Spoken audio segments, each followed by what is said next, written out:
But I think we have everyone from the team in here now, so like we can start going ahead and starting. I'm I picking can. up food right now because I've been on back-to-back calls today, but I'm gonna listen in and then I'll like chime in like two, like maybe 5 minutes.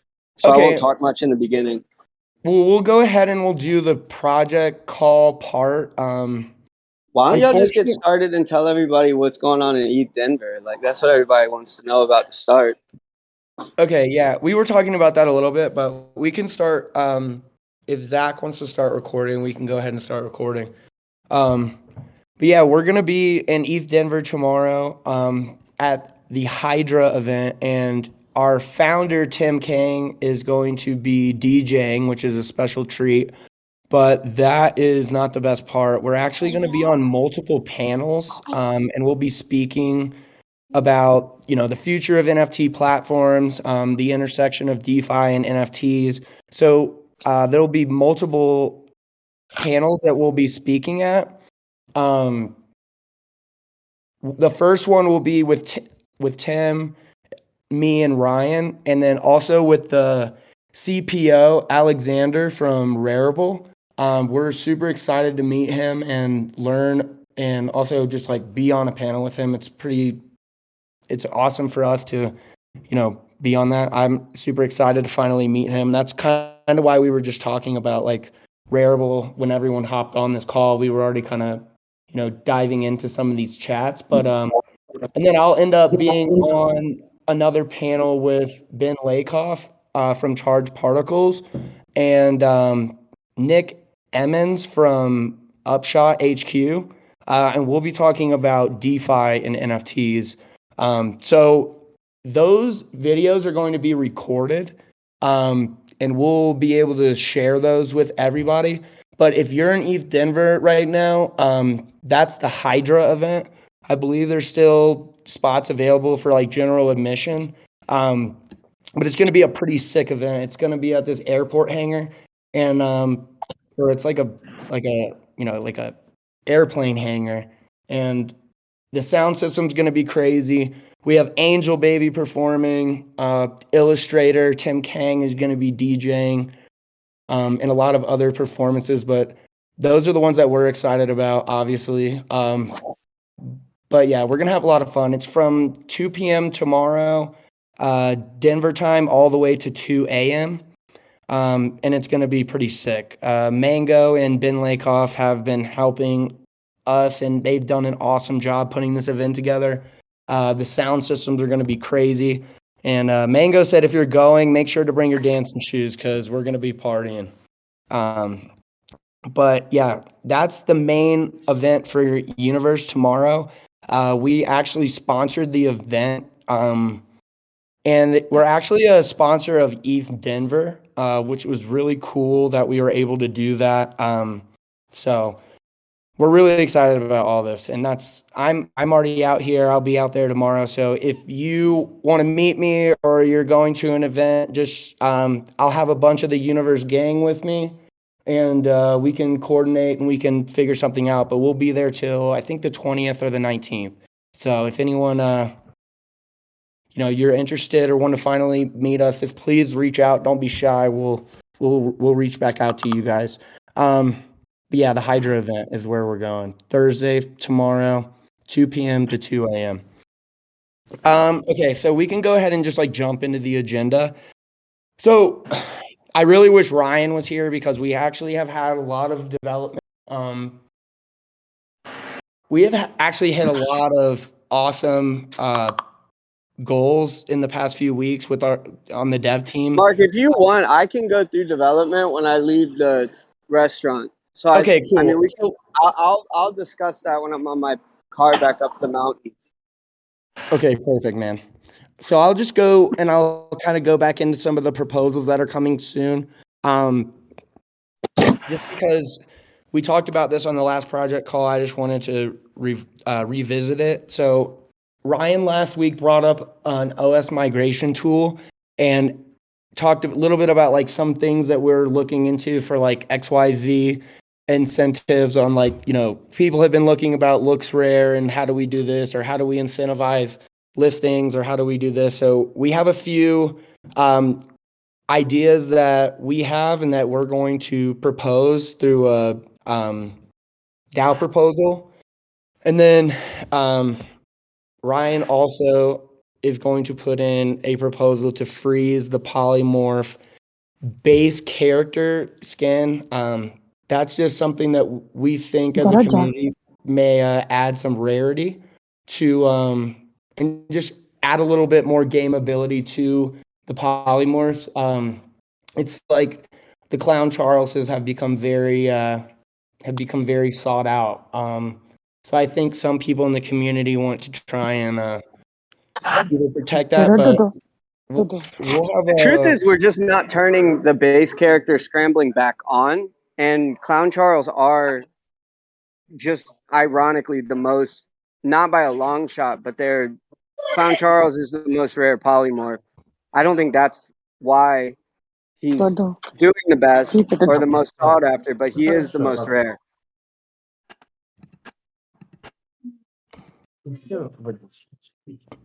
Sorry, I'm trying to mute some people really quick.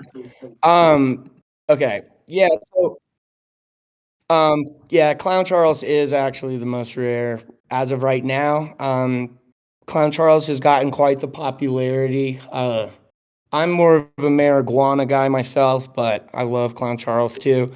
Clown Charles actually made a pretty sick appearance at the Super Bowl. I don't know if anyone saw that, but yeah, Clown Charles had a pretty sweet seat and got to watch Aaron Donald win the Super Bowl. But let me get with back. Aaron McDonald. Yeah, Aaron McDonald, the fluff god, fluff king. And also that was an amazing time. A lot of the Universe team actually got to meet Aaron. Shout out to Aaron McDonald. He's actually one of the coolest human beings in the world. If you ever get the pleasure to meet him, definitely don't be afraid to just say hi to him. He is one of the nicest people in the world. I literally was leaving a party with Aaron, and some people that never have even met Aaron literally like asked if they could take a picture with Aaron. I don't know if they thought he was a pro football player or something because he's a giant person, but yeah, I've just never seen somebody like have so many random people just love him. Like these people were like, "Oh, I gotta take the picture with this guy," and then like all 10 of these people took a picture with Aaron. I have the picture for proof. I'll tweet it later because I just literally it was just such proof of why Aaron is like such an awesome guy. It's like every single like you cannot meet this guy and not like him. He is just so awesome. So shout out to Aaron. It was awesome meeting you, and also like meeting some of the other people who have been involved with League DAO and Universe. It was a lot of fun meeting everyone out in Los Angeles, and hopefully we meet even more people out here in ETHDenver this week. But Tyler, are you like anywhere close to the? Yeah, I came back to my car. Okay. Do we know if Troy's on this call? Just so I know. Yeah, he is.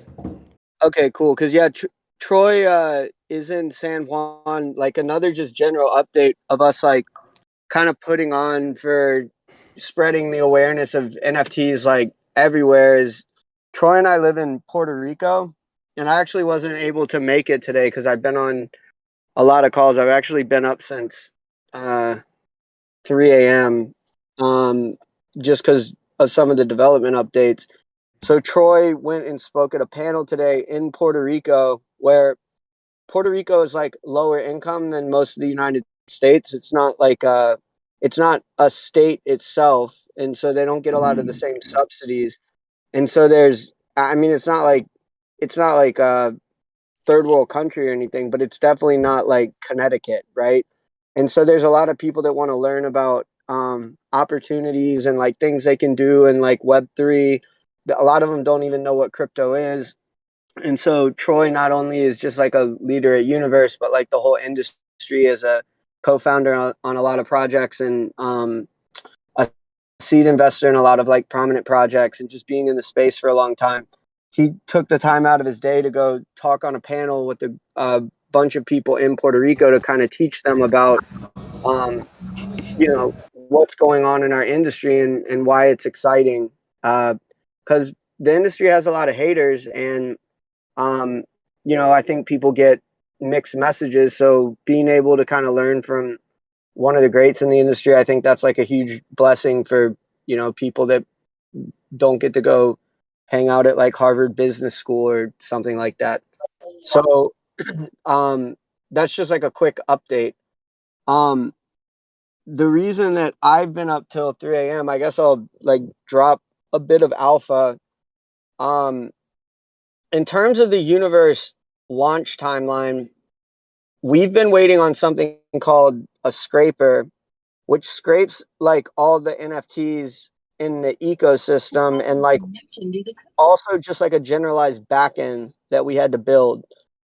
And a backend is, I don't know how to explain this. Like a backend can be like super simple or it can be like extremely complex. Like suffice to say, like a backend that runs Amazon. I mean, they literally built a whole company off of like running the cloud infrastructure that originally powered their backend, all the way down to, some companies can just have a backend that runs on a single server in their office, which is where Amazon started.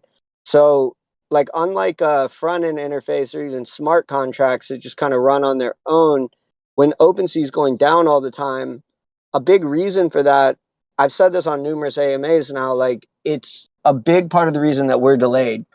A lot of the projects currently are using OpenSea's backend, and the reason that something like looks rare hasn't really gone down is because a lot of the trading that's happening on that platform isn't like humans clicking buttons.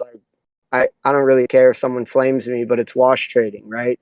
So it's the same thing that Uniswap isn't wash trading, but Uniswap doesn't necessarily have humans clicking buttons on their website that are generating a lot of those transactions. A lot of them are market making bots. They're kind of financial, like if you know a lot about finance, they're essentially the equivalent of like prop shops. Like they're like algorithms that are essentially running trades on that system. And so people in the NFT industry don't always understand that a lot of things like with the tokens are run by DeFi, but I would not think that looks rare if a lot of those are algorithmic bots running on those systems necessarily need to be like humans clicking buttons.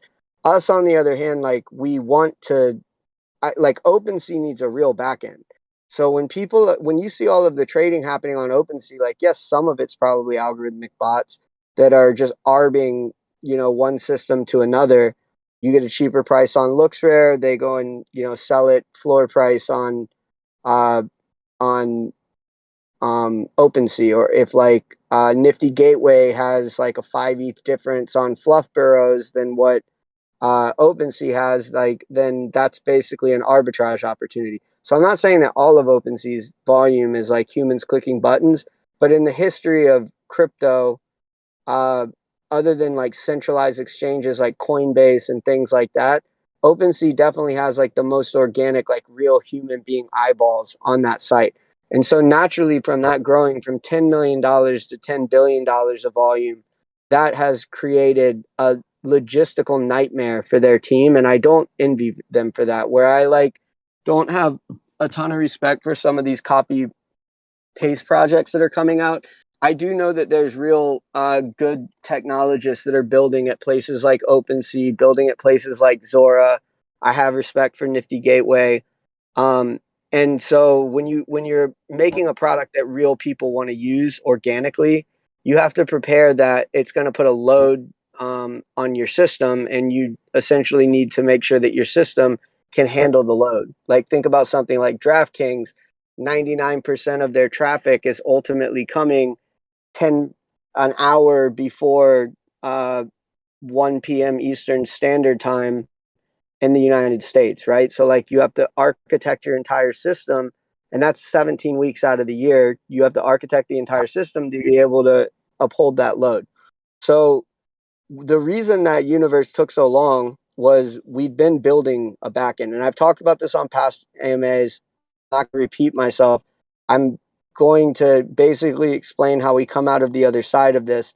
We have been dodgy on when exactly we launch. Mark's even on the last week AMA I think said 6 weeks away. I said The 5 reason, weeks, but yeah. okay, well, whatever, same, 5 weeks away, so now it'd be 4 weeks. We didn't know the outcome of what was going to be in that scraper, because we worked with a group externally to help us build that function once we got the back end done.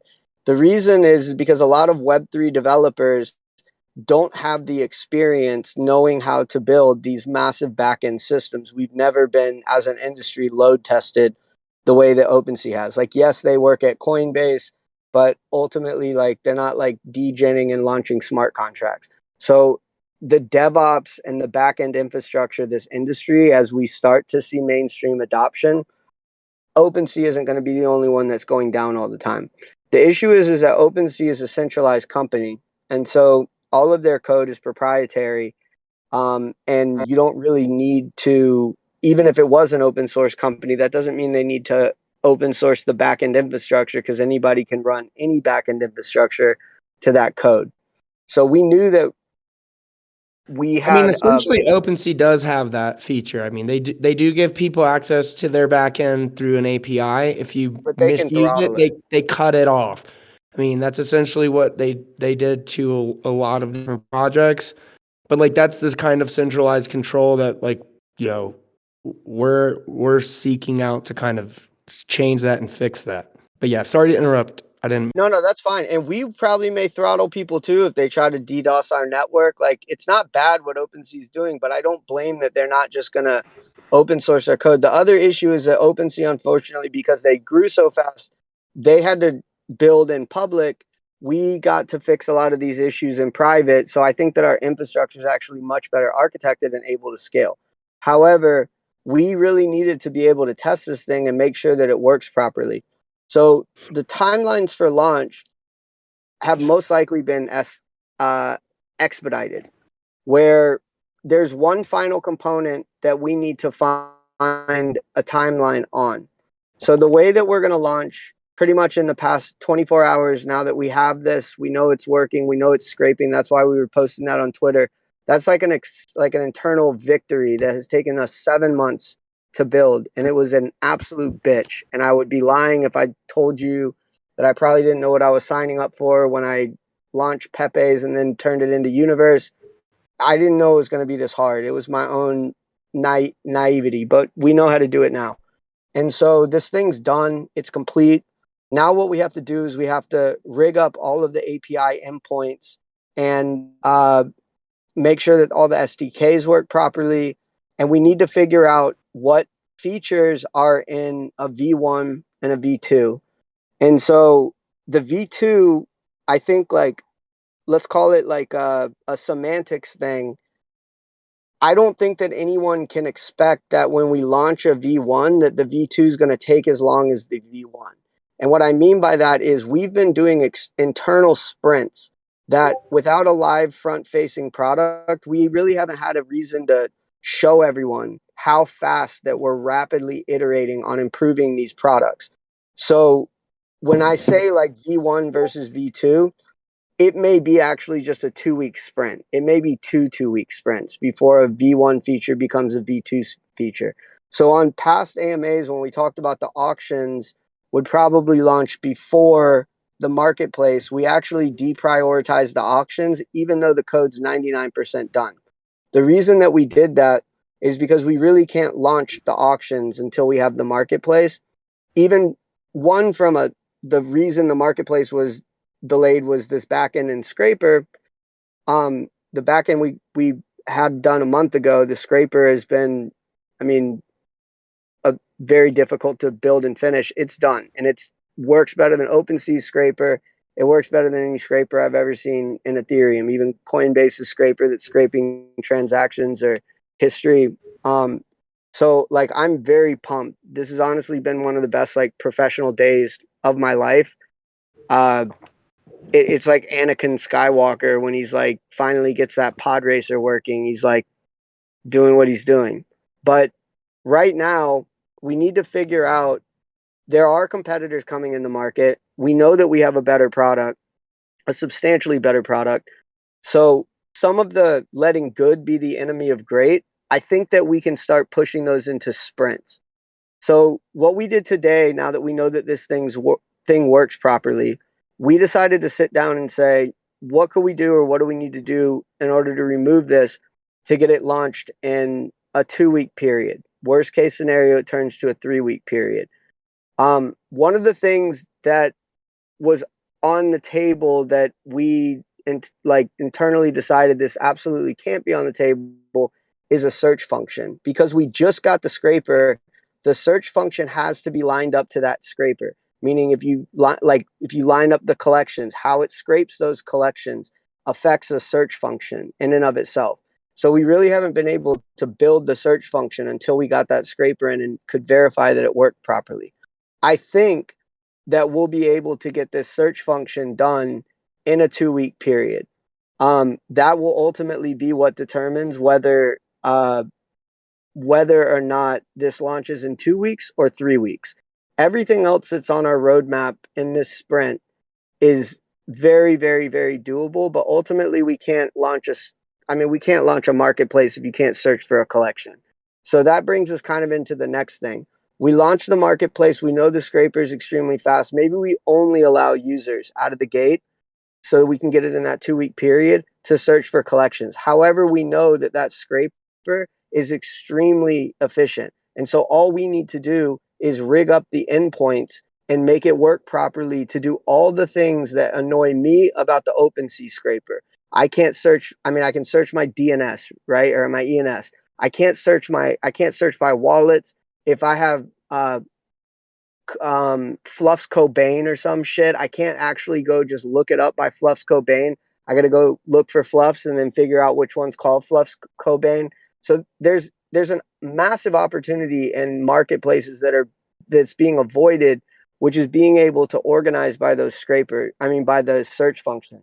The reason that search function isn't being opened and OpenSea's search function isn't amazing is actually a result of their backend, the way that it's architected, where they're already getting massively load tested. So if you can run algorithms into that search function and run queries against it the way that people do with Google's API, then you end up resulting with a lot of API calls that ultimately crash the server, right? Well, we architected it so that it would not happen. However, I don't want a feature like that to delay the process. So as of 12 hours ago, we did not have the finished scraper. The finished scraper is done. It's been scraping. It's scraping faster than any scraper that we've ever seen. And it's nice. Substantially. And so when you scroll down on OpenSea and you can't see things and you can't keep scrolling quickly, that's going to be a very different experience on our platform. So I want everyone to understand when we release this, we're essentially releasing what I would call a beta, but behind the beta is us working to bring out all the alpha features that we've already coded, but those alpha features need to be rigged up to that API. And so we'll probably iteratively every 2 weeks roll out a better and better and better experience, and then we'll roll out the auctions, and then we'll roll out all the minting contracts. But in that time period, we may find bugs, we'll have to fix things. So I will say that I think that people immediately know how awesome it is what we built and how much of a better experience it is. But from a dev perspective and a coding perspective, you won't really know until you watch how fast that we iteratively do things. Because going forward, it's not going to be a 7-month wait for changes. It's going to be a 2-week wait that you're like, holy shit, this got better. Holy shit, this got better. Holy shit, this got better. Because we're going to slowly be adding and adding and adding all the stuff that we built. But I don't want everyone to wait another 3 months when we know that if we just drop what we have right now, it's better than existing competitors. So we want people to be able to use this product, but we will have our hands full continuing to integrate everything. And so I pray to God that it's 2 weeks, but if it's 3 weeks, it's here. I mean, this was a long journey, but we built it. And when we release it, it will be an iteratively better experience, I don't know, every 14 days. So that's why I'm saying that today's one of the best days of my professional career. I'm on cloud 9, and I can't And this foresee shit's any other. not I gonna can't break. foresee any bottlenecks at this point. We've dealt with every single one. The only bottleneck is that search function, and that search function isn't going to take a month to build. I No, think our we can search build a beta function, version of it in 2 weeks. I really don't think it's gonna be a problem. I think at minimum, guys, at the minimum, you're not gonna be able to search for a specific NFT, but you're gonna have collection searches. You'll be able to go find artists, so creators and users. You'll be able, like, I'm I'm I mean, 90% sure. ultimately, for now, you just need to be able to search the collection because you're going to be able to click into the various ones. I don't want to commit to what is actually in the search at launch because we may only get the collections done, and then our only priority for the next 2 weeks is to rig everything else up. But one thing prioritizes another, right? So, like, if we launch it and there's a bug, then we have to fix that. So, like, we need to launch it where you can search collections. That's at a minimum. We want to launch it with more. I do not think that launching it with more features than collections is worth delaying it for a week. And that was the conversation that we had today. So, realistically, there's no reason to delay the thing if you can. I mean, when we launch it, it's not going to come out of the gate hitting OpenSea numbers, right? So we've got time to add these other features in. There's zero reason to delay. So long as you can search collections, you can find what you need to find. And then we'll integrate everything else that we've already coded. The backend's coded, the front end's coded. We now need to make the backend scraper meet the backend. We need to make the backend scraper meet the front end. And then everything that's supposed to be there to make it a superior experience is going to be there. But there's no reason we should delay over this. We shouldn't let good be the enemy of the great. We Yep. should get this Everything product is out, get done. people to use it. Everything is basically done. We're just connecting it all, and we're going to try and get this out as soon as possible. The main thing that everyone needs to know is part of our process of getting this out is we are going to delay the auctions and prioritize the marketplace. We think that most of the community cares more about the marketplace and getting a marketplace out. It's what we've promised. The Well, auction, that was my call where I just told everyone that I just don't. I think yeah, but it's a dumb I think idea it's to all launch good. the auctions before the marketplace, and I'll explain why. A lot of people are waiting on the auctions, even me. Like, I want to do custom auctions. If we do custom auctions without having a marketplace, when Fluffs launched, because Universe wasn't, like, auctions wasn't live, right? Well, if all the initial listings, when you do an auction, this is why we mark the auction to 0.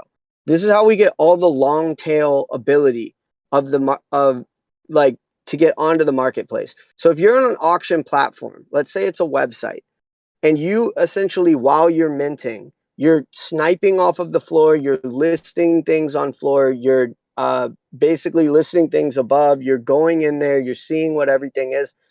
That's where I would say 90% of the initial listings happen. And then everything migrates to the initial listings. So if we launch auctions before marketplace, every single auction that happens on our platform is just sending traffic, that's sticky traffic and listings, to competitive marketplaces. So there is no reason to launch, since auctions is in and of itself a gift to artists. It's also a long tail marketing strategy for us where we're going to bring in superior artists because they're going to get more of their own art, right? Well, the people that buy those off Mint, they're going to list them somewhere, and they're going to list them exactly where. If it's a button that you can list directly off of the auction, they're going to list it on Universe. If you can't do that, then they're going to go list it on OpenSea. So if we go and do a bunch of really dope auctions, let's say that non-fungible Pepe launches on our auction marketplace before OpenSea happens, or like what happened with Fluffs, they launch before our marketplace exists. Well, all of that traffic now went to OpenSea. So we should not be launching auctions until marketplace is done. That's just a business decision. That has nothing to do with code. I think it's a very dumb decision to do that. So the auctions could be done this week. We shouldn't launch them until the marketplace is humming. I don't see any reason to do that.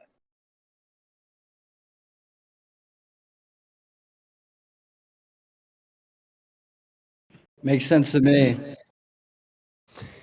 Yeah, I agree. Okay, so that was actually a development update from Tyler. I know it may have sounded. That's why I don't give development updates, though. I'm probably going to get yelled at by the devs, but it is what it is. But yeah, Ryan usually does that part, but he's on a plane to ETHDenver because he's speaking tomorrow. So yeah, thank you. Sorry, Somnium. I need to mute you. Because you're making some noise. But but yeah. Okay, sorry. And then I actually need to give some updates on the polymorphs, because we've been a little quiet about them. There's something that we have been building in secret. I'm not sure if a lot of people have known, but at the very beginning of the polymorph journey, a lot of people came out and it really hurt my feelings, but it's okay. I got over it. It strengthened my confidence. They said the polymorphs were a little ugly. So what we did is we reached out to a lot of artists in the space. We chose to go with some artists that have some smaller platforms, just so that we could kind of help promote their art and their collections. But we had a few artists come in and really help us build a cool drop called the polymorphic faces. We're going to use the polymorph contracts to allow people to come in and mint these artworks, and they'll be able to be scrambled, but they're going to be more of a PFP, I'd say, than the polymorphs were. But it's a mix of the polymorphs, because we'll have those original polymorph faces. But there is a lot of really cool art that has been submitted for this project. Some of our internal artists were a part of it, and also we went out and got a ton of artists out in the industry because we wanted to promote some of them. So shout out to Kyle Gordon. He actually helped me meet and connected me with a ton of artists that have not as big of platforms, but we didn't want to get like fuck render or the biggest people for this, because one thing that Universe has always kind of said was like, hey, we want to be a platform for artists. So like, how are we helping if we just go get like fuck render or like some of the biggest artists and get them to do a project? So we wanted to kind of promote some of these other artists that just we personally thought that we wanted to give them exposure, not necessarily that they needed it, but it just helps. So we wanted to really create an artist-driven project around the polymorphs, and we haven't figured out exactly how we're going to distribute them. We're leaning more towards a timed mint, where everyone who has a polymorph will have the ability to go and mint one of works in a certain time frame.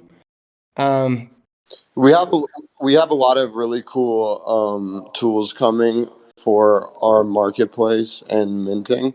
So we will maybe use one of those to roll out these polymorphic faces. Yeah, I mean, like, it actually is kind of a blessing, like being an NFT marketplace that has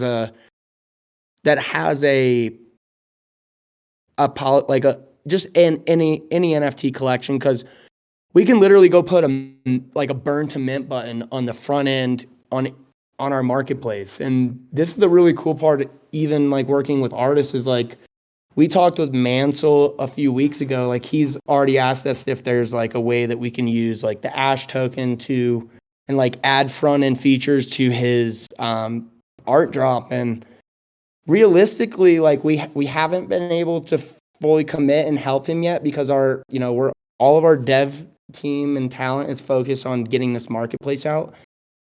But essentially, we can do a lot of really cool things with our front end, and it's not just. Well, wait, let's clarify one thing. I don't want the community to think that we took dev funds and used those polymorphs to build the marketplace. It wasn't a fundraising effort for polymorphs. I actually think we have all the polymorph money We've never still. moved a dime of the ETH. Okay, like that's very important for everyone to know that we've never touched that capital. What ended up happening is that we still are hiring a full-time team to work on polymorphs because that's what I want a dev team to be able to build cool stuff. Not for any other reason than I love the polymorphs and I want to build cool stuff into them. So like I'll self-fund it if I need to. But every single good developer that we found ended up getting sucked into the marketplace. And that wasn't intentional. It wasn't taking resources away. It was when we found someone, they filled another role that we needed for the marketplace because the scope of the marketplace and auctions and minting and what we were building grew exponentially 1,000x while we were building it, right? So everything that we've done on the marketplace side has been funded by the multisig that the original contributors provided, and none of the polymorph money has been crossed over. We've never asked for any of it. We haven't touched it. So I just want to one clarification. We are going to touch the polymorph money with our first proposal because we are going to pay some of the artists that were involved in this polymorphic faces. We didn't want them to be like not get paid, obviously. We can, if the community wants, like we can. I don't think it was a significant amount of money. I mean, it's the community's decision. Like, yeah, if they don't want to pay them, you're just going to kind of make us look like assholes. But like, I mean, they're artists. They did hard work.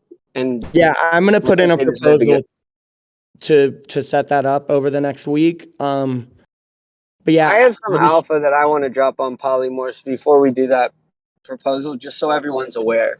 But okay. I think Mark, get through what you're saying.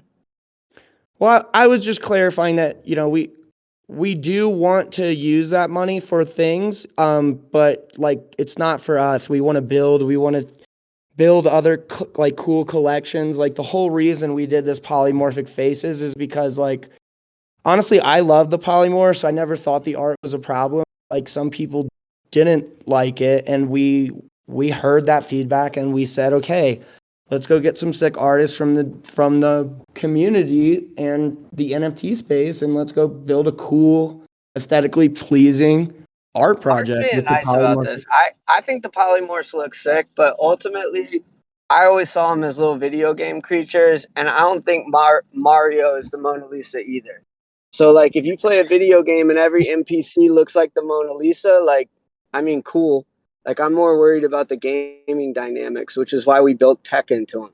So, I like the crypto dick butt. So people, some people think those things are ugly, but I think they're beautiful. Regardless of whether they're ugly, our goal is to give them utility and make them functional.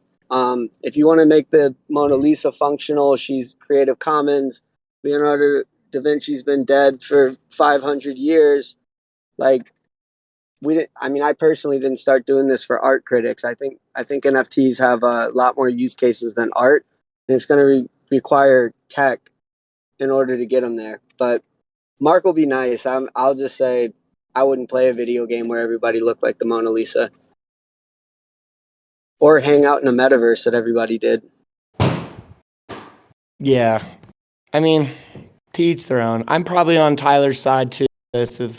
I like when I played Skyrim, I think I usually use the orc. It's like the ugliest character in the game. Okay, well, let's jump off of some of this development stuff. We talked about polymorphs. Well, wait, hold on. I want to say one thing about the polymorphs because I want to bring it home about the whole kind of funding thing when we do pull out proposals.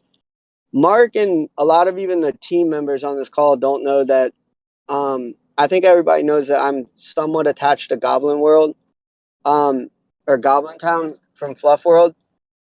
I gave that project to Fluff World.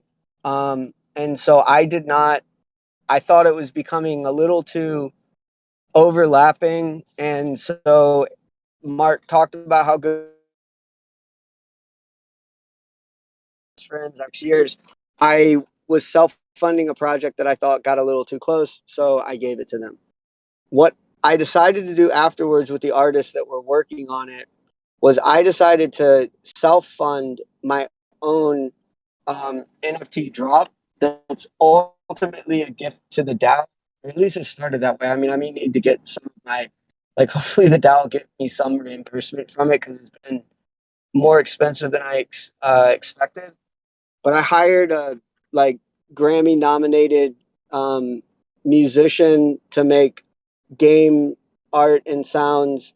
These are all basically, I'm not going to drop what they are. They're variations of um, the polymorphs, and they'll probably mint when people buy them as a true like profile picture rarity type cascade. However, they're not going to be profile pictures. I've already hired three-dimensional artists. They're building maps. They're building a lot of things, which is why it got a lot more expensive than I thought. But whatever. I'm here to have fun. I'm going to make no money off this. I'm giving it to the DAO.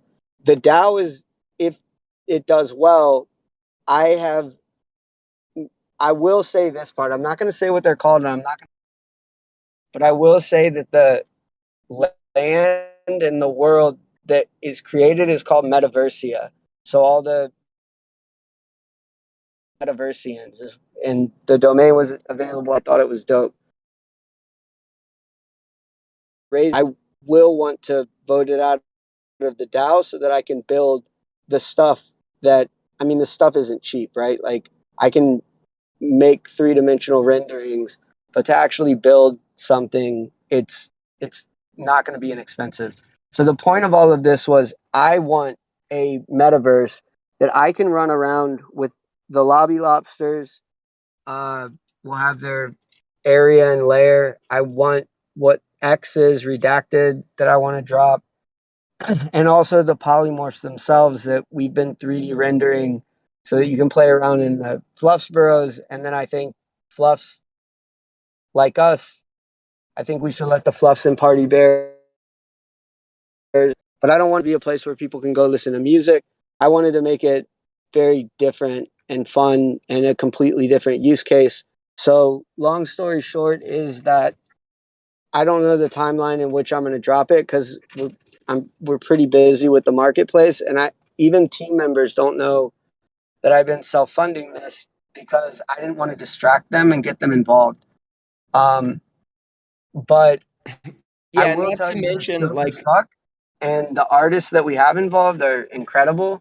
But ultimately, the original thing that we drop is it's just the face of it. What's coming behind it is what's important, and like I want to have metaverse. I want like the polymorphs to be able to run around and fuck stuff up and have fun. Like the whole point of them is they were supposed to be fun. And so everything from the music, the art, everything, it's I will just say that my intention is not to release like a artistic masterpiece. My intention is to make functional technology that is very, very fun to use. And so I'm kind of going in a different direction than the rest of the industry on this. But when that happens, uh, Multiverse, which is a company that Troy started to build some things on top of Universe, that we do need. I understand the concept of DAOs, and I hate companies too. The reason that a company needs to exist is not me and Troy's decision. It's that in a lot of cases there isn't really legal precedent to like for us to be able to do certain things like sign licensing agreements or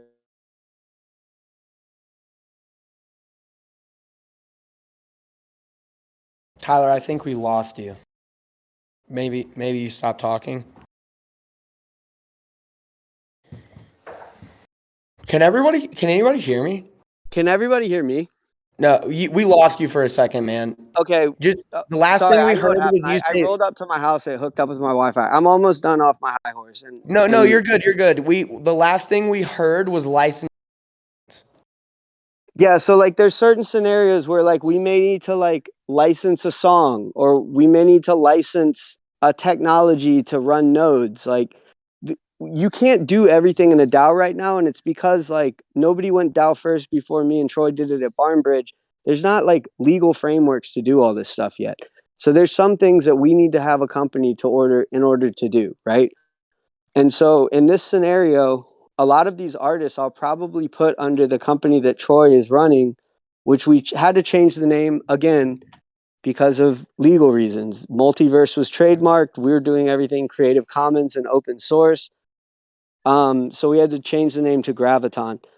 When all of this happens, we have been modeling those polymorphs. They're all three-dimensional. All the specs and renders will be the same. I will ask that the DAO votes me money so that I can actually build this thing. But ultimately, y'all can honestly tell me to fuck off. Like, hopefully you pay me the money that I at least put in, because I thought it was going to be way cheaper. But like, at the end of the day, I don't want to make a profit on this. I just want to actually build some shit that I want to use. And so I'll drop it. Everything will be coded to the DAO. I'll probably put something on the front end that pulls out at least some money for the artists that help me. And then it's up to everybody here to actually let me build this, right? But that's what I want to do. And so like, yeah, we're not taking the polymorph money to do anything with it. If anything, I'm spending my own money to make them cool. But yeah, I do want to build this, and it's been fun as shit. It's honestly been a blissful distraction from real work. You want to know something that's really funny is, to back up what Tyler's saying. We have internal polymorph calls with literally just our artists. So like we have a lot of developers, but we also probably have an in-house art team of probably, I mean, between all of the DAOs that Tyler's involved in, I would say we maybe have 30 to 35. But Universe has 15 to 20 artists working on so many different things. But over the last few weeks, we've been working on the real polymorphs. Some of these polymorphs you may have seen on Twitter that are like realistic, but they're not quite like fully three-dimensional. We've been having like 3-hour internal calls that like all the artists have been having so much fun. Like going back over, because like our one of our lead artists who knows how to do some pretty cool development stuff, his name is Vyacheslav. He built this generator, and honestly, Tyler thinks that we should release this to a lot of different teams just so they can practice like trying to figure out if like art is clipping each other. Like we've seen a lot of NFT projects have really bad clipping. Well, that one that Facebook or that Coinbase just started using, what are they called? The Hapes? Like, Hey, you know how their like ears clip off? Like, we built internal software to render our things to make sure that didn't happen. Like, I think we should release that for the polymorphs, like just so people can play around with what they'd get if they scrambled. But even more so, I really honestly think that we should just give that to the industry so people can use. I mean, we just built it for ourselves. I didn't even know V did that, right? Like, it's not a beautiful interface, but it's a test. I mean, some of the people reposted some of those online, and you might see that like some of the assets are like not lined up perfectly. And some people tweeted them, so I was like, oh god, I hope I don't get any bad feedback. But they're not like done. Well, the reason they're not lined up perfectly is that's just a testing software. That's what we're using to make sure they are, right? Like, yeah. So like a lot of those images were blurry and they were unaligned, but like I promise you these are all high resolution.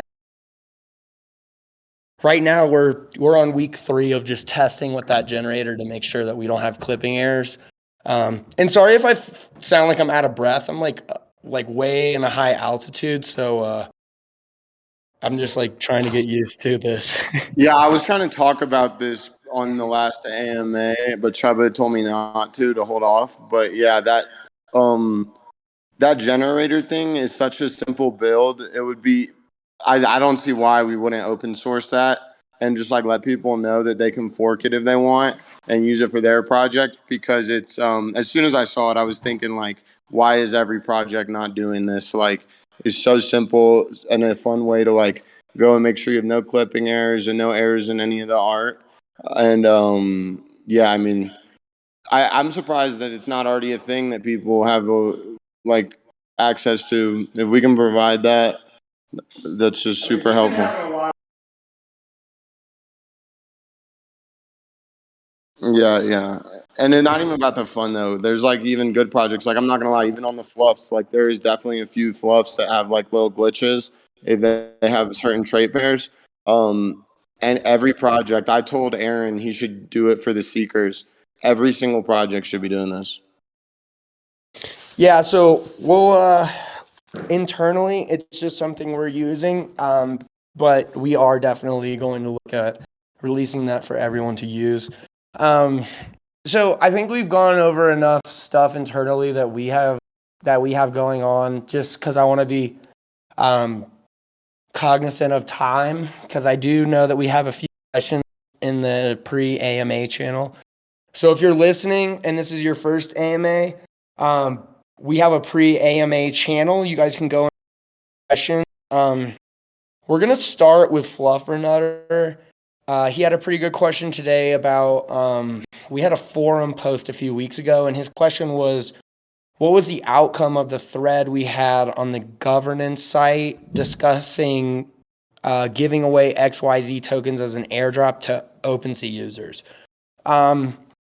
He goes in to talk about a little bit about his opinion on LooksRare, and then talks about the new X2Y2 marketplace, and says he's really not a fan of these airdrops because people are dumping them. We have not like decided as a community if that's something we're going to do.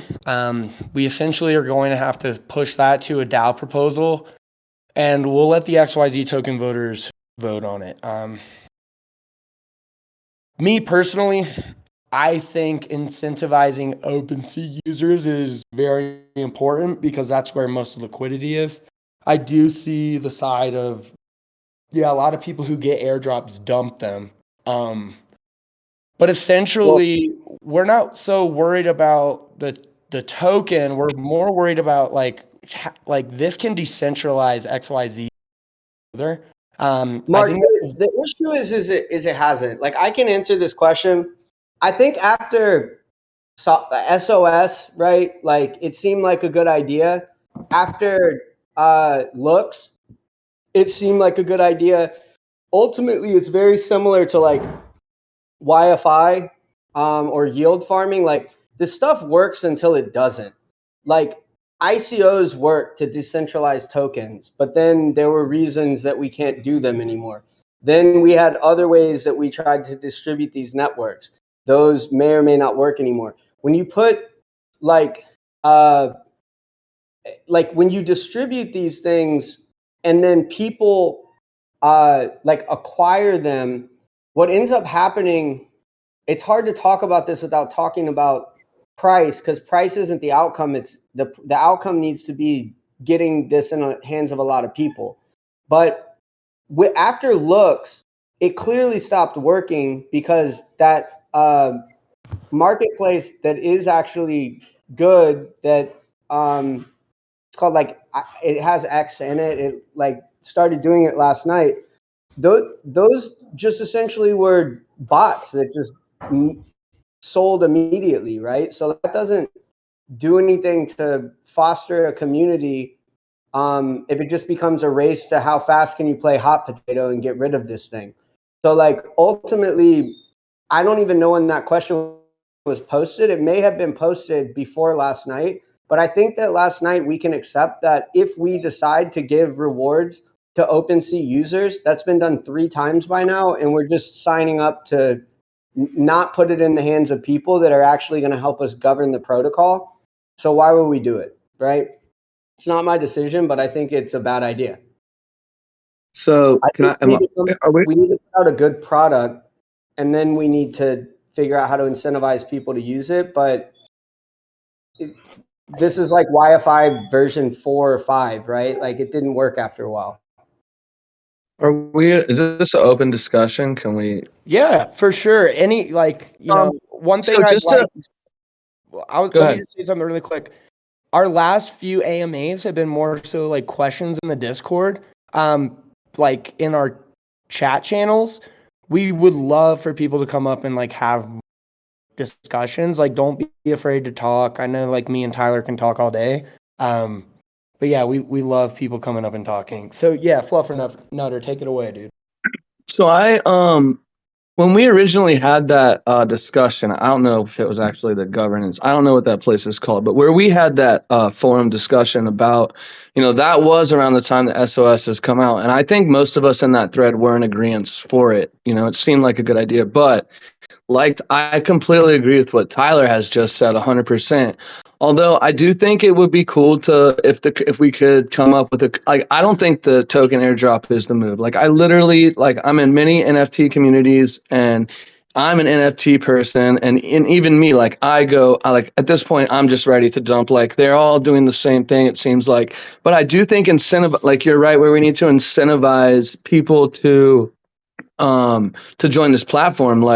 But I think there has to be a way to do it besides just airdropping people tokens. There has to be some better way, because in the end, a lot of stuff came out about Looks Rare last night also, and a lot of stuff got doxed on them and what they're doing with the money, and they're basically just selling all the rap ETH that they're wish-washing in on themselves. So I mean, and now X2Y2. So at this point, by the time Universe drops, I feel like almost NFT users are going to be hesitant. People don't even want to connect their wallets to claim these things as NFT users because we're afraid it's a scam. I agree with you. Be. And I I think agree. this is, this might sound crazy, but this might be the thing that the NFT space needed. A lot of us were DeFi people and we knew about the risks of crypto. I mean, that's essentially why it's so easy to, these Bored Ape people, they just give over their seed phrase. They were never taught crypto security or, don't keep your crypto keys on a cloud server. I think Fluffernutter is making a really good point about how people are dumping. 100%. The first thing I think when I get one of these airdrops is dump immediately and buy into projects that I actually have conviction for. I do it. Guys, we didn't spend all this time building this marketplace to build a Ponzi scheme. A big thing about it is that hasn't been discussed, and is the strategy that we have, which I don't know if we're talking about, so I won't explain that right now. But I think that the strategy that we've come up with has been really discussed and thought out a ton. And incentivizing people to move over their listings from OpenSea onto Universe. Anyone willing to do that in the top 200 projects is basically somebody in the NFT community who understands and is willing to try out a new platform. So I think you're right that just giving people tokens and just saying, here you go, is not the move. But that's not what we want to do. I think we need to have a 2-week period that we have enough people in this Discord that stuck around. Over 1,000 people will use Universe in the first 2 weeks if we give nothing away at all. I think it will be more than 1,000. We need to get feedback from the true believers to start. I also think that working hold on, Mark, now let me finish. If we wanted to drop a Ponzi scheme, we could have done it 7 months ago. We could have built an interface and plugged into the OpenSea API and built a pump and dump token and left, and we'd all be rich. We actually are building this to be a long-term thing. And a lot of people that want those airdrops are asking for them so that they can make an immediate return off of other people's expense, right? We want this thing to be in the universe for a very long time, and we want real users that want to govern the platform. We already have people that have stuck around and have been waiting for this and believed in it. Let's release it 2 weeks. Let's figure it out, right? Even out of the gate, I don't think that we should be incentivizing listings to move over. We need to make sure that from our core community of true believers, that those things, even that moving a listing over doesn't break, right? We have that luxury because we did do this the right way. So we know what we built. Let's launch it. Let's give it 2 weeks. And then I think we have a very long time to vampire attack OpenSea. Yeah, We don't need to be a flash I just for branding I'll purposes. be done after this. I agree though 100% that when you originally said that we need to incentivize to the OpenSea users, but in retrospect, also, I don't think we need to incentivize to the OpenSea users. I think the OpenSea users are like begging and like seeking for something new. So, like, I think you're right. I don't think the airdrop is the way to incentivize, at least not like right away. But I definitely agree that it needs to be done. And I think as a community, deciding a way to incentivize other people to come is the best way to go. And regardless of what is decided, I stand behind you guys no matter what. So I'm Universe till I die, always have been, always will be. So thanks for letting me speak, We guys. appreciate that, man. I want We to do. I want to point out something because I'm having a conversation with Gunnar about it kind of in this pre-AMA chat, and this is one of the big things that we talked about at the beginning. Like, because obviously the thing that sounds the best is airdrop to users who use our platform, right? But then it opens the door for so many exploitable situations. Like, let's say we do an airdrop for everyone who bids on auctions. People can just make $1 million wallets and bid. Let's say we make an airdrop for everyone who sells an item. People can just wash trade. Let's say we make an airdrop for, I'm not going to sit here and do this, but it goes on and on. Like, you really have to consider every exploit because people will do it. Like, the same thing is happening with some of the other, like, we wanted to make this upvote system with our voting, but there's just so many exploitable situations. We are almost going to have to make it decentralized through another aspect by using maybe Snapshot or something. It's the same thing that you got to consider with Right every now, a single lot thing of people have people not in the even crypto used their space really do try to exploit. So a way to control. Tyler's trying to talk. You said. Oh no, don't, you can talk over me. I'm not saying it like someone else said that. What I was saying is nobody's used this platform yet. Nobody's launched. At this point, it's more innovative to launch without some type of airdrop, right? Why don't we get this out knowing that we actually have a real community, get them to use it, see where the faults are, and that's what we start to incentivize off of. Like, for all we know, we launched this thing, people have been waiting for it, and listings move on over. I don't think that's a high likelihood, but there's a chance that it happens. So, like, we know that people have been waiting for this thing. We know that people are kind of trying to front run us. We know that we have a better product. Let's get that product out. Let's let it sit and market it. Let's get feedback from our true, like, close knit people. And then let's figure out a strategy to go after OpenSea long term. Like, dumping all the tokens in the treasury to just give them to OpenSea users, it hasn't worked up to this point. So let's reinvent the wheel, right? Like, I think And that we could use our Dr. Opium thing that we had to maybe collab that with this idea. But I really like the strategy that we came up with. The reason I think the top 200 projects really makes a lot of sense is because of this whole exploit situation that I brought up. If you include projects with low volume, it creates the window for people to make a project, create unorganic volume, and then exploit our airdrop. So using the top 200 projects is almost a necessity if we end up doing this route, because of the fact that it prevents just pretty much like so many exploits, like 90% of them. I think that also the idea of making it to where it's not like listings moving forward. Like, once our marketplace is out, only pre-existing listings on these top 200 projects will qualify for the airdrop if you migrate them. And that listing, honestly, in my opinion, should have to sell. That, and I mean, even that right there can be exploited because somebody could just go buy it on their other wallet. But there's a limit at that point to it's only these 10,000, only these NFTs in these top 200 projects. So there would be a limit to how much could be taken from that. I think it would get people's eyes on the project that have the most volume in NFTs, like the largest whales. And even if at the beginning some people are dumping the token, overall it would have people's NFTs all available to trade on Universe, and they're getting charged less fees moving forward. So I think that why would they not keep using that platform if it costs them less and the team is decentralized and it's a DAO?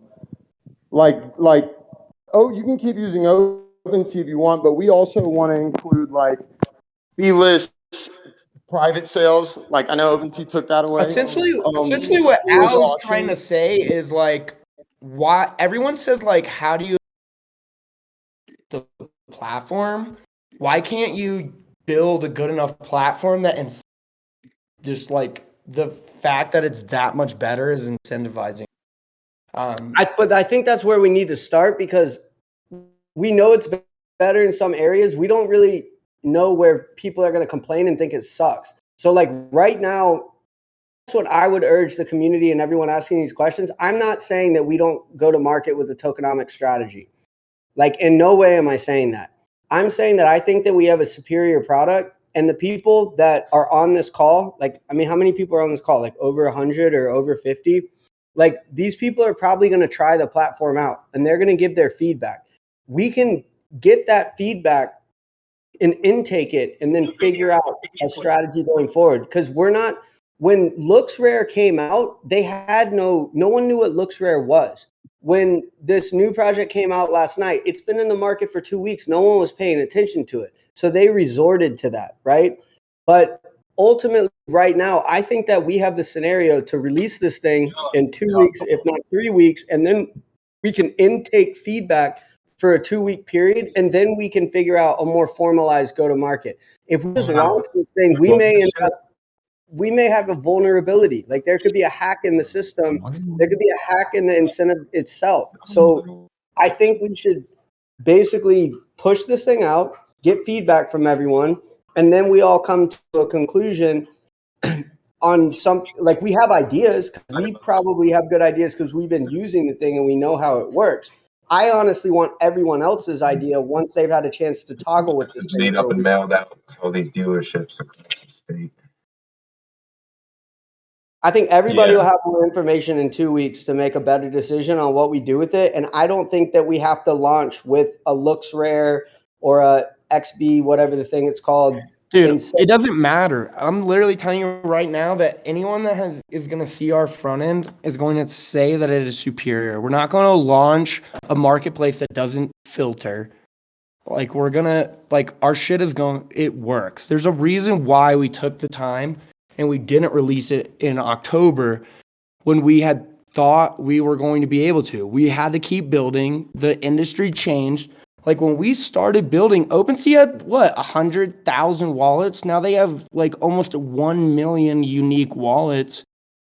I mean, like OpenSea didn't even know they were gonna have that many users. Their site breaks every single day, and it's because honestly, it's a blessing that we got to watch it, and we were able to build a backend that was going to be able to scale with the industry. I mean, at the time, Tyler said this before, like I think Uniswap was getting like 11 or 12,000 clicks a day. Like that was the number one visited DeFi site. Like they had the most traffic for, I mean, until OpenSea started doing $1 billion in volume. I mean, and even some of those months that OpenSea did crazy volume, so did Uniswap. I mean, like we looked at these things and we knew. Probably because they were switching into ETH. It's probably related, but yeah, everyone. Look, yeah, you're right. It's absolutely related. They're pulling their ETH off cold storage. They're saying we got to go swap and buy some. Or they're swapping into ETH, they're selling ETH, and they're selling it into USDT or USDC to get it to an exchange because they need to pay bills like an artist, right? They're absolutely related. But ultimately, everybody, I think we can just dead this conversation and say, I think that we should release the product without any type of grand glory, like Ponzi-nomics bullshit, and let people start using it. And then we have time to operate. These flash in the pan things, they've never worked in history. Even sushi, I don't think it's more successful than Uniswap, right? It's not. These It's vampire attacks. statistically not. But you're I right, mean, Tyler. sure, but I don't think it's on the route to be either, is my point. Like this is a really good way to make the founders rich as shit really quick, and then everybody else is left with it. That's not the plan here. Like, we took all the time building a real product. I think we release a real product, get product feedback, and then we work with this community that we built to figure out how we improve it over time. That's how you actually scale something useful. That's how Uniswap did it. That's how MakerDAO did it. So like, we need to ignore these like flash in the pan Ponzi's. If we wanted to create a flash in the pan Ponzi, why did I not just do it 8 months ago, change my face, and disappear off the industry? Like, there's no reason to burn our token supply for what? Like, to get awareness for something? Like, I think we have a long time to do that. This is a long way that you actually build a real product that works and get real users. That's what OpenSea did. They started in 2018 or 17. They hired Nate, was working for me in 2018. So I know that he wasn't CTO then. Like, MakerDAO, took them 5 years. I'm not saying that I think it's going to take that long in an NFT market where everybody's excited, but we don't need to piss away our token supply on a maybe. I think that we need to get people using it, and we need to come up with a plan as a community and launch it, and know that we have something that is worth defending. And right? stay community driven. Yeah, I completely agree with you, Tyler. So I think we can move away from this question. Thank you, Fluffernutter, for that question. That honestly led to a pretty awesome discussion. We're going to move next to itm.eth or ltm.eth. Question is, if an artist or a contributor has a collection they want to exclusively have on the marketplace, how would they go about getting that started? And he uses the example that OpenSea says that you need third-party requirements and cooperation to coordinate and get this settled. So I guess I can kind of shortly answer this and say that Universe XYZ is more of a protocol marketplace. So realistically, I don't know if you can, if you list on Universe, anyone can technically build a front end to your listing. So it'd be very hard to make it exclusive to Universe XYZ, like our front end. But when something's listed on Universe XYZ backend, it's listed on the protocol level. And we do see marketplaces like vertically, and also we see L2 cross-chain stuff coming into play. So like, what if you had a central membrane that you could put all the listings on, and anyone can build a front end and access that liquidity?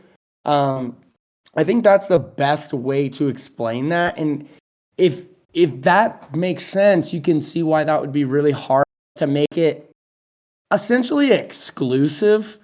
I'm sure, I'm not even sure I have the smart contract expertise to say that you can even make an NFT exclusively listable on an individual marketplace. I'm not even sure that's possible.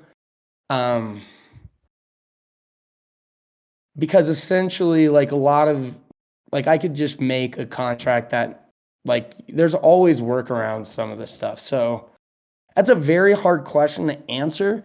But like, essentially, if you list it on Universe protocol, it's going to be listed across the whole universe, and anybody that plugs into it will be able to access it. But I'm not sure exclusivity is even possible on a protocol level, and I'm not sure it actually will help your NFT project.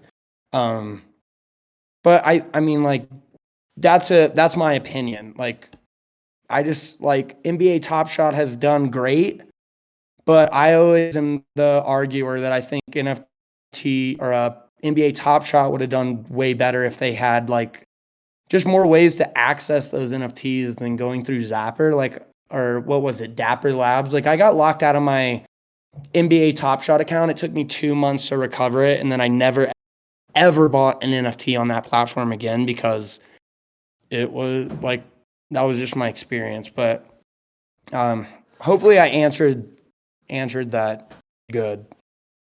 I'm gonna keep scrolling down just to see more questions. It looks like there's a lot of stuff, people commenting just on the conversations we've been having. So if anyone wants to maybe just ask a question while I'm reading all the conversations, please feel free. And if I server muted you and you want to ask a question, just tag me and me or one of the team will unmute you. We just mute people who are making noise during, so. You don't have to server mute people. You can just... No, but if I mute them, it only mutes it for me. If I server mute, it mutes for everyone, and we're recording the call, so we want to make sure that there's not a whole bunch of noise for our recording bot, so that we know that it's for us, it's not for you guys. Like, just tag me, I'll unmute you if you have a question. But okay, Donovan has a question here. People are focused on floor prices. You emailed me those bills earlier, the National Grid ones. Yeah. There we go. Is that a question? I don't know who just talked. Proper Pizza LA, was that you? Were you asking something? Okay, I'm not sure he was talking to us. My bad, guys. I just lost my spot. Shit. I just lost Donovan's question. I was just about to read. Okay. Shit. Okay, people are focused on the floor prices, and I think the floor on OS is the standard. How can Universe become the go-to site for people to determine the floor value of their NFT? Okay, so I can actually answer this question because I think this has a lot to do with just liquidity competition, in the same way that DEXs and centralized exchanges work. There's arbitrage opportunities in finance. That's just how financial markets work. People do stuff called triangular arbitrage in finance, where they literally will let bots trade 3 different currencies to make a profit. There's always going to be different floor prices. I think OpenSea has that niche right now where people think that the floor price on OpenSea is the floor price in general.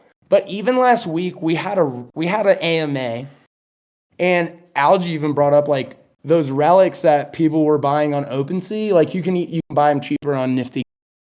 So while OpenSea sometimes everyone's okay, yeah, I can see the floor price on OpenSea, but there are other marketplaces where you can get really good prices on some of these NFTs. So in my opinion, I think it's a personal opinion that people think that the floor price is on OpenSea because everyone's going there.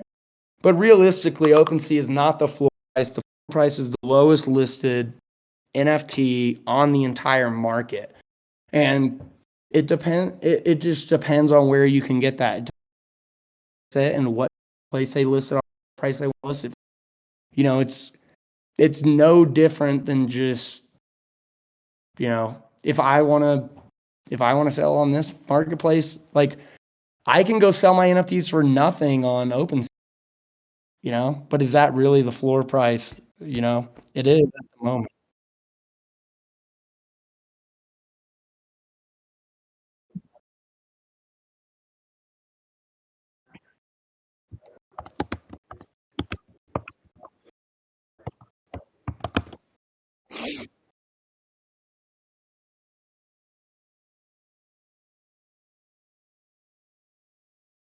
Yeah, for sure, man. And it's the same as it's just the same as going to the store. Like if I'm gonna go to the store and buy milk, like I can go to Publix and maybe spend a little bit more on a gallon of milk, or go to Walmart, or hell, I can get milk delivered to my house.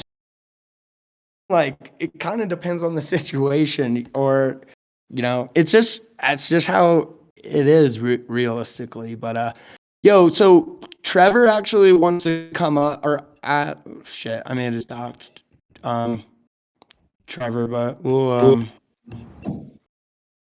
maybe he doesn't want to come up and talk anymore.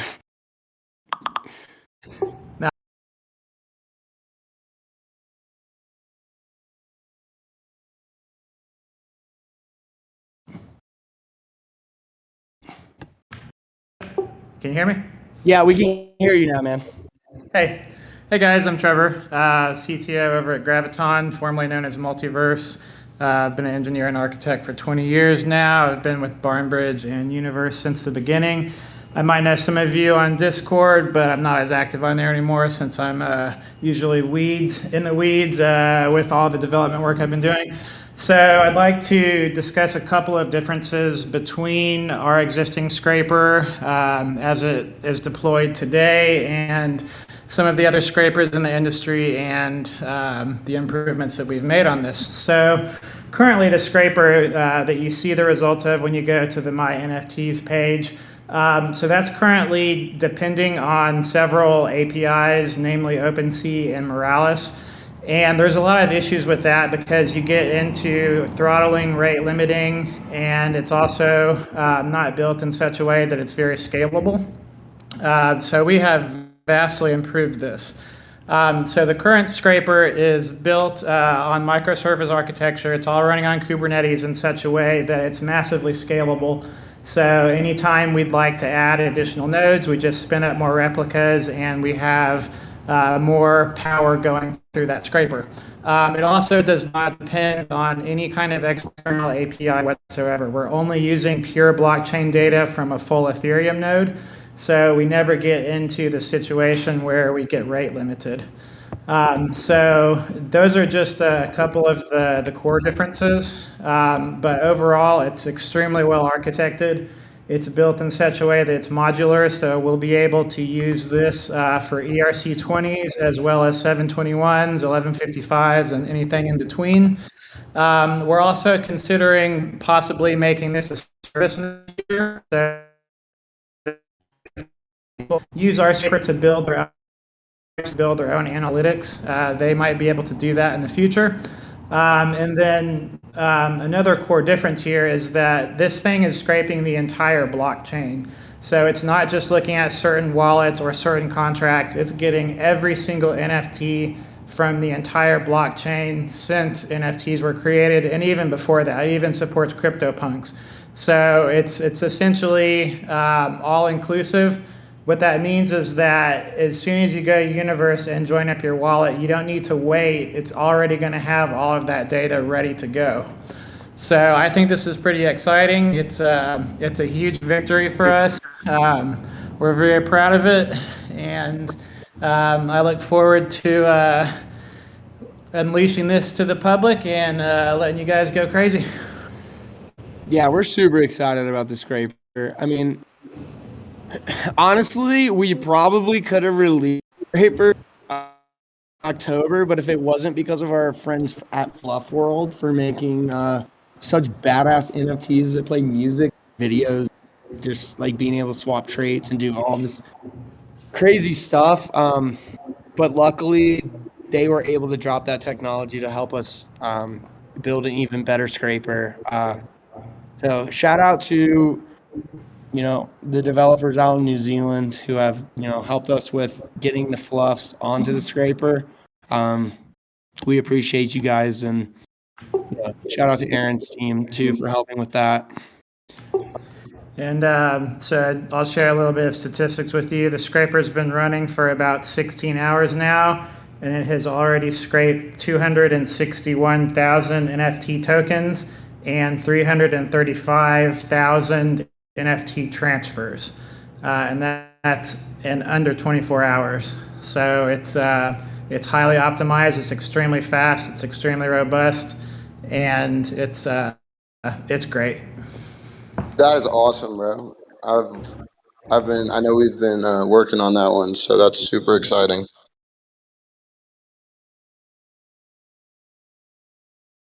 All right, I'm just scrolling through some more questions. If any they want to come up and ask them, feel free. Gunner asks, is there a limit token per time frame? No, question mark. I'm not really sure what you are referring to on that question.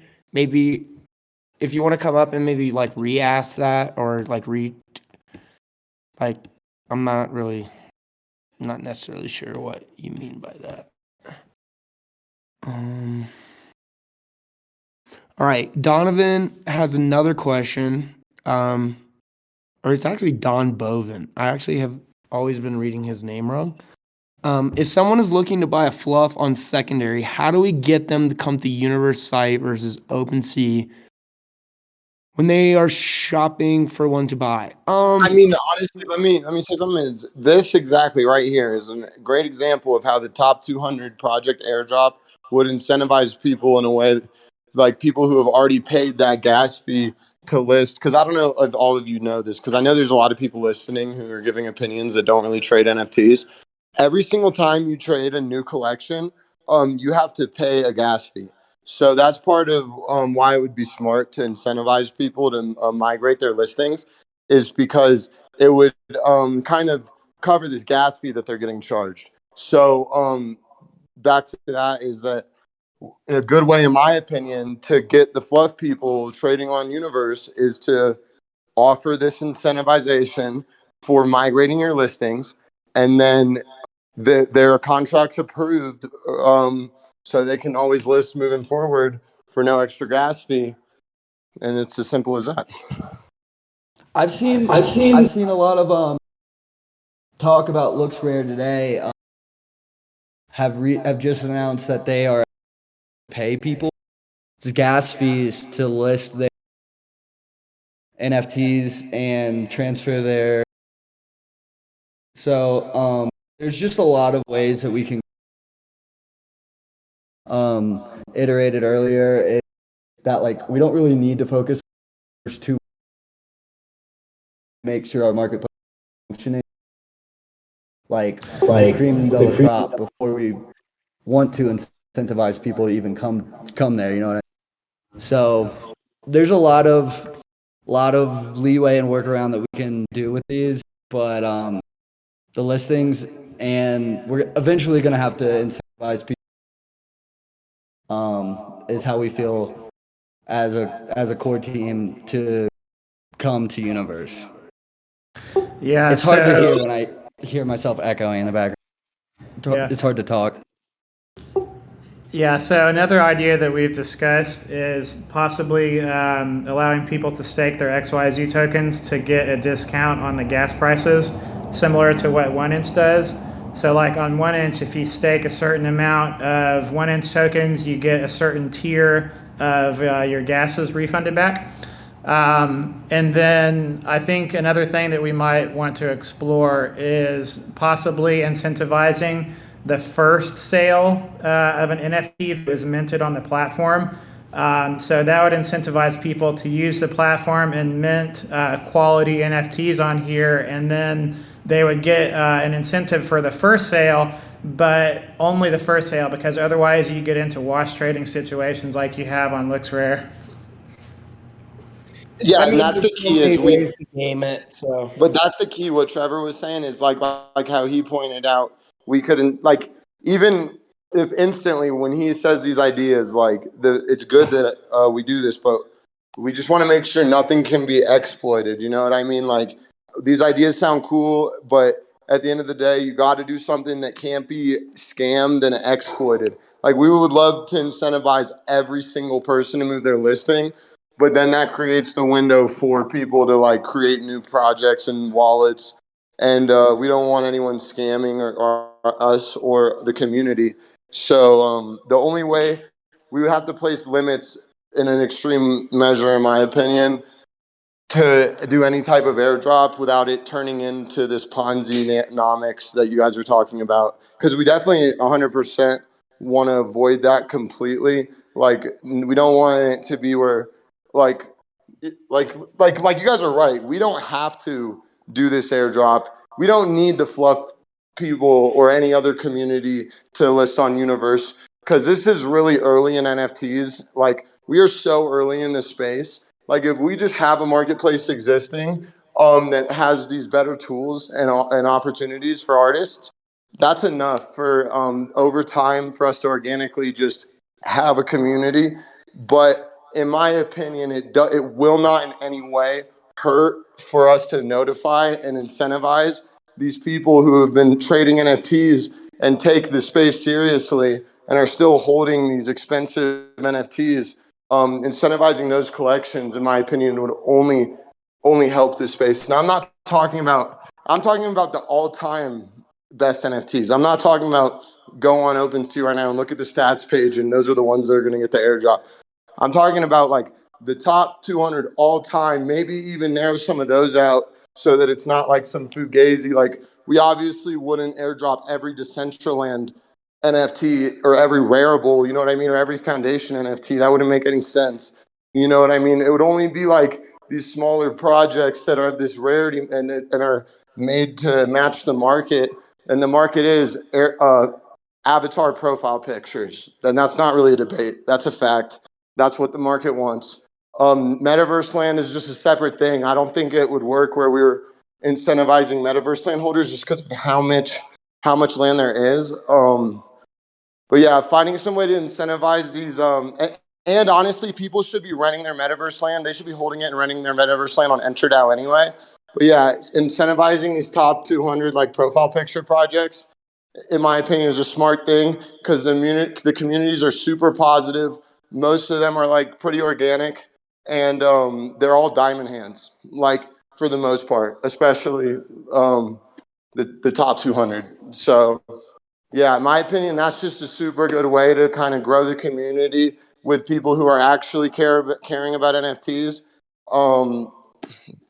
And you know what I'm saying? It's just that simple. Like, the XYZ token is a governance token. The point of it is to decentralize a voting process so that we can make decisions moving forward about voting. And it's really not anything more than that. So any way we can decentralize to NFT holders specifically seems like that's the goal of the token. So next, thanks, Al. Next question is from JBR. He's asking us what thing we use. I'll message you. Is that AJ? Because if so, Yes. I mean, you're still in here. Yo, okay. Yes. So I'm not sure. I think Tyler and Troy left. Are we still doing an AMA tomorrow? Because I honestly would like love to give you like 10 minutes to talk about what you guys are working on. You know, That if you want sounds to take great. the stage, because I saw your question and I just yeah. So take it away, dude. Okay. Hello, guys. I'm AJ.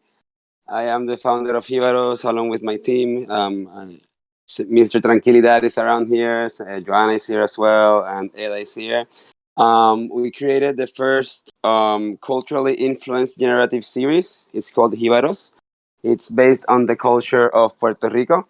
And we created this because there's a big demand on the market for people that are not currently participating in the NFT space that would love to participate. Because currently the NFT space, most of the sales are happening between the like top 5% of people that are actually in the space, and not many people are looking into ways into integrating communities that want to participate in the NFT ecosystem but don't know where to start.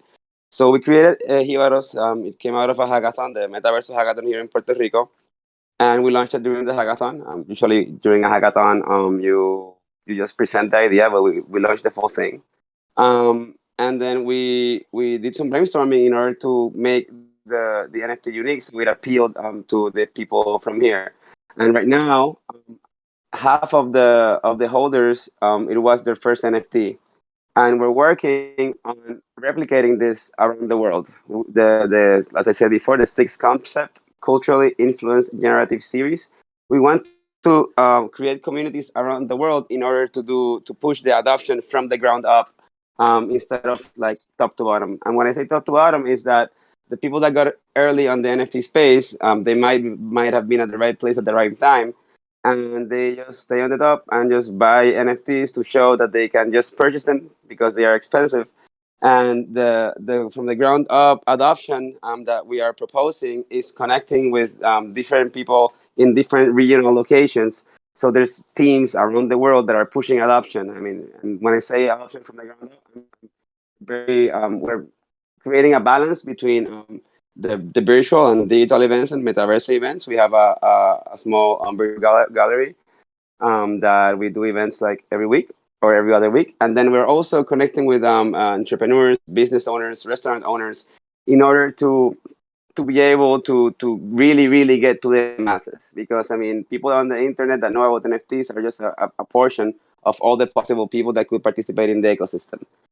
Next week on Monday, we have the reveal of our chapa, which is a physical token that is going to serve for so people can authenticate that they own an NFT, and then we give them this physical token so they can participate in the ecosystem. And then it would be harder for people to try to game the system, because not everyone understands like MetaMask. Someone could put a picture of their NFT on their MetaMask, and then trick the cashier, for example, because at this event that we have on Monday, people that show their token are going to be able to redeem a free burger. And we have other different benefits with other companies, and businesses. And we're really working hard on connecting with the people on a local level, because that's what we think which is going to be able to push the adoption globally. Another one of our benefits right now is that every month, people that hold one of our NFTs, the Jibaro, participate in our monthly art drop from different Puerto Rican artists that are they might be new in the ecosystem. They might have they might have been traditional artists before, and not many people know them yet. And then it's very difficult for artists to do their art, to do their promotion, to do their marketing, to run the social medias. And so any holder of Hibaro will be able to claim, for example, for January, we have the Three Kings Day. It's a tradition that we got from Spain. And and we had 8 pieces made by 10 artists, because 3 artists worked on one piece on Ola Collab. And then over 200 holders were able to just go to the website and get like one NFT. I mean, 8 NFTs per Hibaro that they had. And a reason why that we are doing this, since we are like all about adoption, it is important for people to have material to give away for a low price. And that's, for example, someone that has 3 Hibaros, for example, they would end up with 24 NFTs, and our NFTs run on Polygon, because we're targeting the people that are not currently participating in the ecosystem. So telling someone that they're going to pay as much or more of gas than the NFT costs wouldn't make much sense. But this allows people to just send NFTs to other people and then start pushing the adoption like from the ground up. And for this month, we have the Valentine's drop is gonna the claim is going to be up on the 21st, and people that have one of the first 700 Hibaros, we're at 640 right now, will be able to get 17 pieces of art from different artists from Puerto Rico. And we want to do this around the world. So I'm going to take this opportunity to let anyone know that if you guys are interested in creating a SIGS team, reach out to us, because the main benefit of creating this SIGS team on different regions is that the artist has a chance to do art for like the initial layers, and then benefit from the revenue that is that the team, the whole team gets. And when I say a team, the artist is going to work on the art, but then you have people that are working on social media. You have people working in connecting with other businesses. So we take out many of the responsibilities that NFT artists currently have, that they have to do all of them by themselves and create a product from it. So they have more time to work on their own art. So after they finish their layers and it's launched, they can do like backup art to help for like promotions and things, but they don't have to be like constantly making art all the time in this ecosystem that is so competitive. And also the supply of NFTs, it's almost infinite, and then the demand is it's quite limited. So by creating a SIGs, you're creating a product that is not competing for the most part with the current supply, because it's a unique product, and since it's going to have different leaders and different teams around the world, they can actually push adoption forward, and then these teams end up becoming like quote unquote authorities on their regions, because since they are connecting with artists, they're helping them out, they're For sure. pushing adoption, they would have a voice, and then we could have impact. And this even goes back to like what Troy was talking about, like Tyler was saying, like Troy went and spoke today.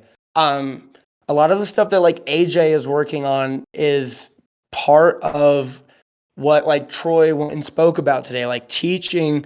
So I mean, I know you guys know, but like some of us have actually moved to Puerto Rico, and like part of what we've been do is like AJ also has been trying to teach people about the industry, because there's so much there's so many ways to benefit, and AJ has really been helping artists on the island bring like show them like, hey, like look, you can start a Polygon wallet, you don't need to spend $150.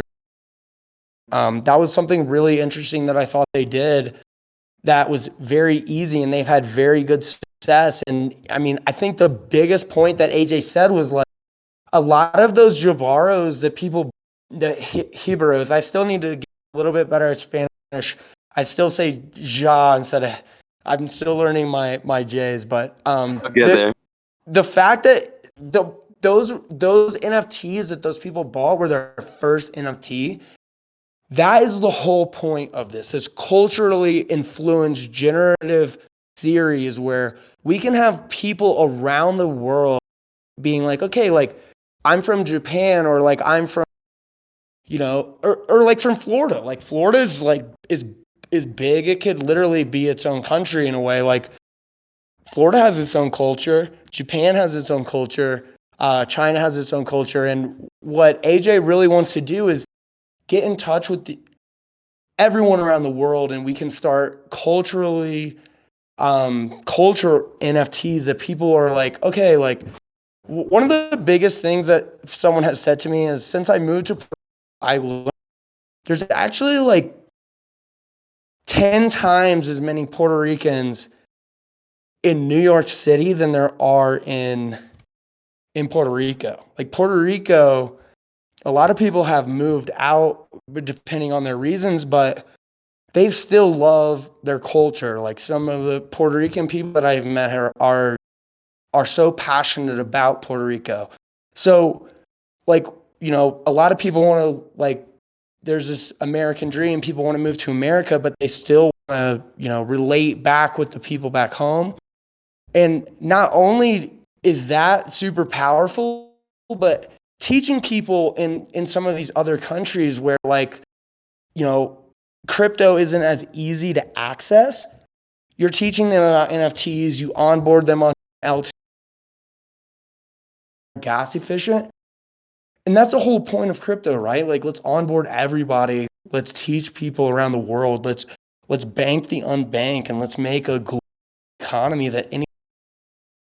Yeah, and the best part, it doesn't have to be about a state or a country, because, for example, right now we have two teams in New York. One is working on the SIGs of New York. Anyone that's in New York that wants to reach out, I can connect you with them. And then we have another one that is made from someone from Puerto Rico that was mostly raised there, and he's creating the New Yorkers version of it. We also have a team in Slovakia. We also have a team in Guatemala. We also have a team in Venezuela. And we need to keep building this, because the part of building teams and doing the brainstorming for the trades can run in parallel while we do everything else. And then when everything is ready, we help them launch the contract, and I can give you more details later. But if you want to be part of this cultural NFT revolution, just go to discord.hibaros. That's JIB. Well, you can just check my about. Yeah, I'll just post and it. and you can reach out to me. I'll get you in touch with AJ if you're interested in doing Yes. an NFT project like this and they want to be involved. We want this to be a global project. And part of the reason why we get on this, we think that this is like so on ethos with NFTs and crypto is like we're all gonna make it, and this whole community that we can build around the world. This is the perfect way to do it, and we can teach people around the world.